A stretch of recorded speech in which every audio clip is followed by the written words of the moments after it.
Assalamualaikum warahmatullahi wabarakatuh. Saya Aisyah Sabilan Latehrani, praktikan modul THTKL Laboratorium Anatomi SGD 7. Di sini saya akan menjelaskan tentang laring dan otot-otot laring. Jadi bisa kita mulai dulu. Ini saya menggunakan sumber Sophota. Jadi kita mulai dulu dari laring. Laring itu merupakan suatu tabung yang terdiri dari kartilago dan membran. Itu berisi otot-otot polos yang merupakan bagian dari saluran nafas. Jadi itu letaknya sejajar, tingginya sesuai dengan vertebra cervical 4, 5, dan 6. Kalau dari batas-batasnya itu di dorsal ada laryngofaring yang ditutup dengan membran mukosa. Kemudian lateralnya itu ada vagina karotika. Kemudian kita mulai dulu dari kartilago. Tadi kan saya sudah menyebutkan bahwa laring itu berisi kartilago dan membran. Jadi kalau dari kartilagonya sendiri itu, kalau laring itu ada dibagi menjadi dua, ada yang tunggal, ada yang sepasang. Jadi kita mulai dulu dengan yang kartilago yang tunggal. Yang pertama ada kartilago tiroidea. Seperti gambar di sini. Jadi kartilago tiroidea itu merupakan kartilago yang terbesar yang merupakan bagian dari laring. Jadi ini yang terbesar, berbentuk seperti perisai, bisa dilihat di sini. Jadi terdiri atas dua lembaran tulang rawan, bentuknya itu segi 5. Disebutnya di sini ada lamina dextra dan lamina sinistra.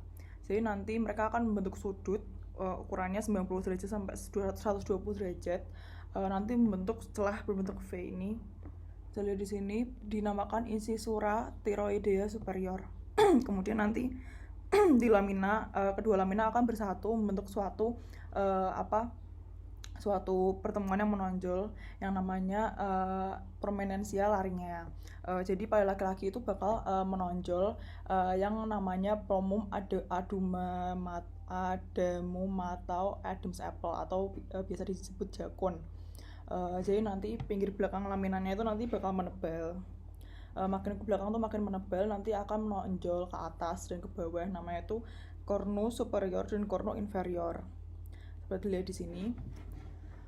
Kemudian makin ke belakang nanti terdapat suatu penonjolan seperti garis miring, namanya linea oblik. Di perlekatannya musculus sternohyoideus, musculus sterohyoideus, dan musculus constrictor pharyngeus. Kemudian di sebelah kanannya belakang itu berakhir menjadi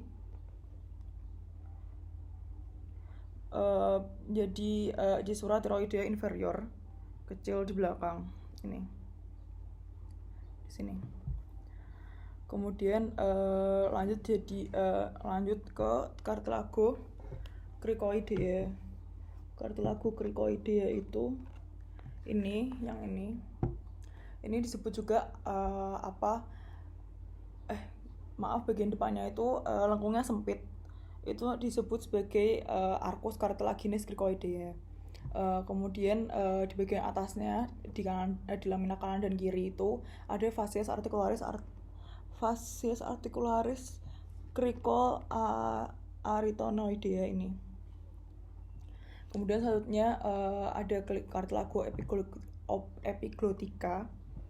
Cartilago epiglotica ini itu setinggi vertebra cervicalis 3. Setinggi vertebra cervicalis 3 di belakang corpus hyoidei dan belakang bawah radix linguae.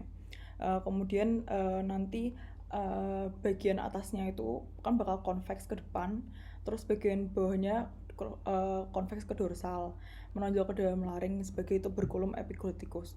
Kemudian selanjutnya untuk yang cartilago yang sepasang itu ada cartilago arytenoidea. Jadi ini bentuknya tuh seperti piramid, jadi ada 3 sisi. Kemudian basisnya pada pinggir atas lamina cartilago cricoidea. Jadi apexnya nanti bakal mengarah ke dorsomedial. Nanti ada cartilago corniculata. Ini yang kecil ini. Kemudian dilanjutkan dengan cartilago corniculata atau Santorini nama lainnya. Itu bersendi atau bersatu dengan apex dari cartilaginous arytenoidea yang seperti sudah saya jelaskan tadi. Kemudian ada cartilago cuneiformis atau nama lainnya Risbergi. Jadi itu bersifat elastik dan dia juga kecil.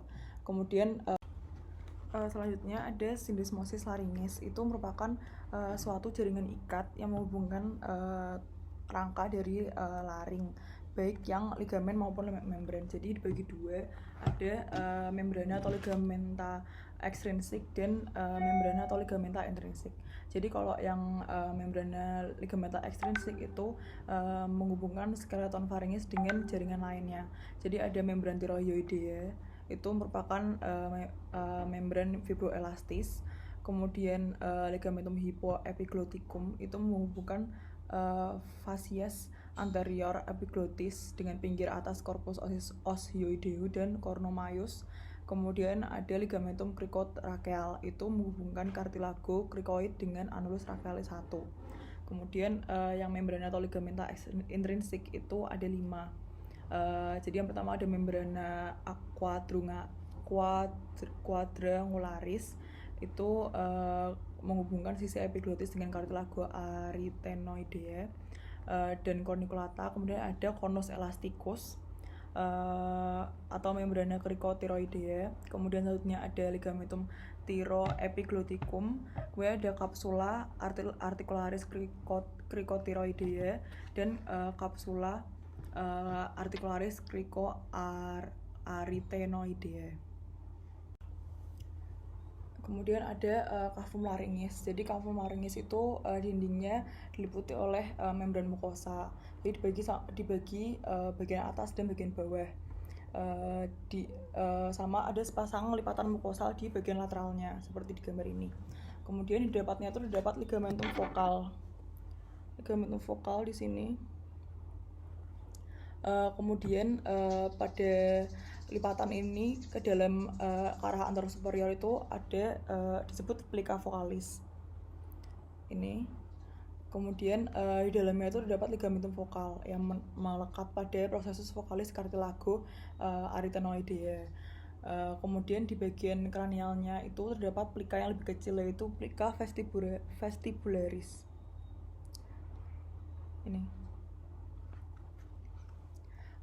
Kemudian di pinggirnya itu dapat ligamentum vestibular yang merupakan pinggir bebas dari membran quadrangularis di sini.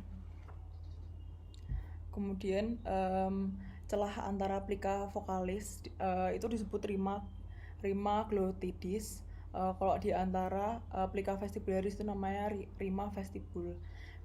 Jadi plica vocalis dan plica vestibularis itu dipisahkan oleh satu sama lain dengan satu sama lain oleh ventriculus laringis atau Morgagni.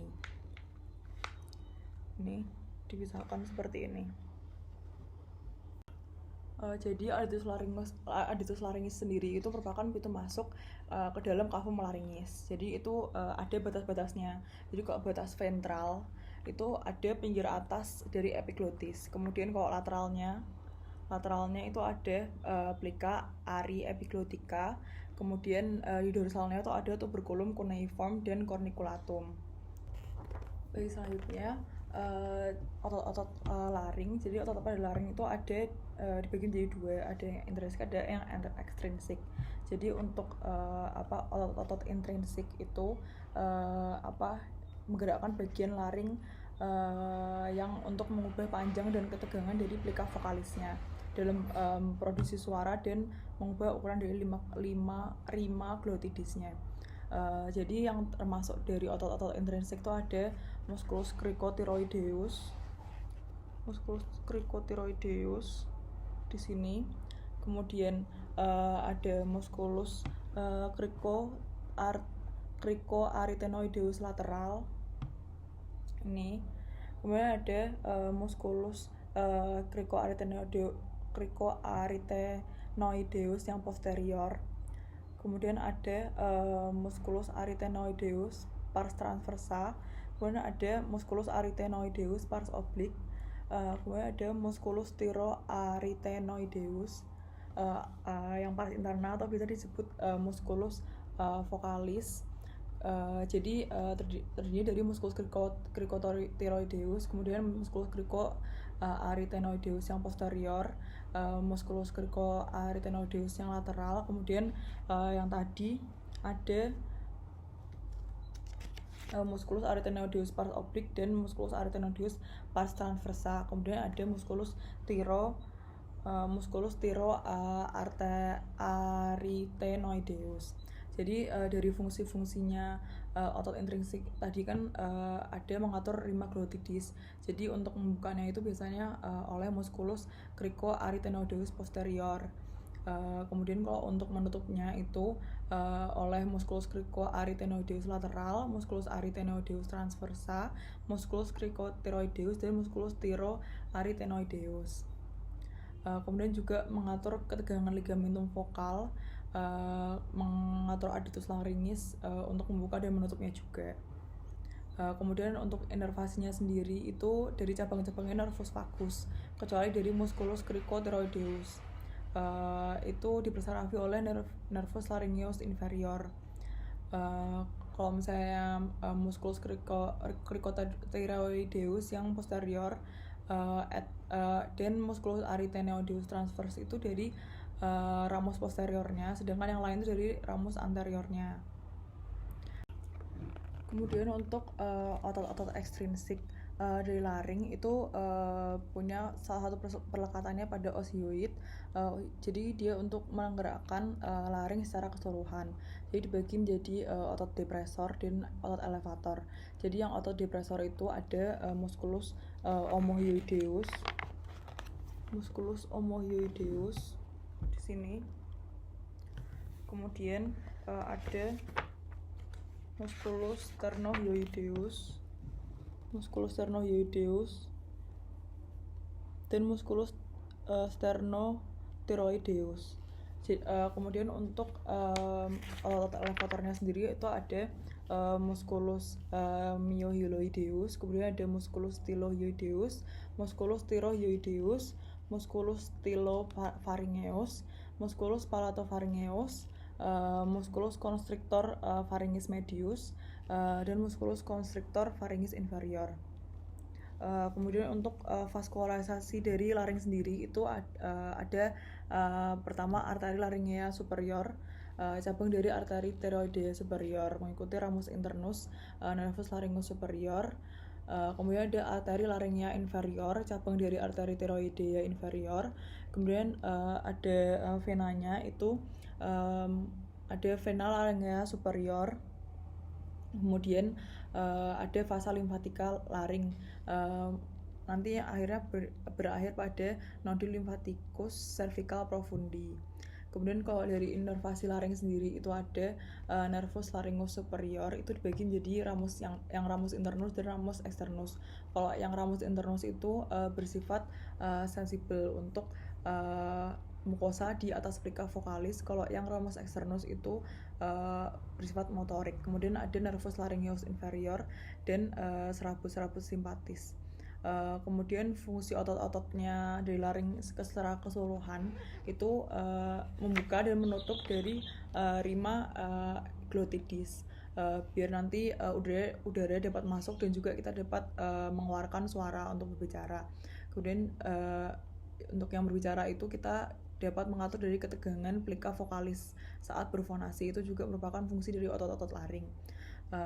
Jadi saat menelan itu nanti musculus ari epiglotticusnya itu bakal menyempitkan dari adductus laryngeus sehingga tidak bakal tersedak. Kemudian pada waktu respirasi itu terjadi abduksi pada plika vokalis. Kalau saat waktu fonasi itu terjadi adduksi pada plika vokalis. Yang biasanya itu untuk yang berperan penting dalam pada saat kita berbicara itu kan ada ekspirasi udara dari paru-paru, kemudian ada vibrasi udara terhadap plika vokalis dan resonansi dari otot-otot pada adductus laryngeus. Baik, terima kasih atas perhatiannya. Sekian penjelasan saya dari laring dan otot-ototnya.